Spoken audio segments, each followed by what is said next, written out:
मित्रांनो, आज आपण शेअर मार्केटमधील लार्ज कॅप कंपन्या, स्मॉल कॅप कंपन्या, मिड कॅप कंपन्या कशाला म्हणायचं याबद्दल माहिती पाहणार आहोत.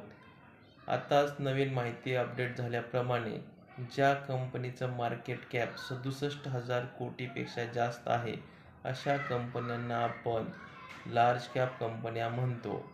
तसेच ज्या कंपन्यांचं मार्केट कॅप 22,000 कोटीपेक्षा जास्त व 67,000 कोटीपेक्षा कमी आहे अशा कंपन्यांना आपण मिड कॅप कंपन्या असं म्हणतो.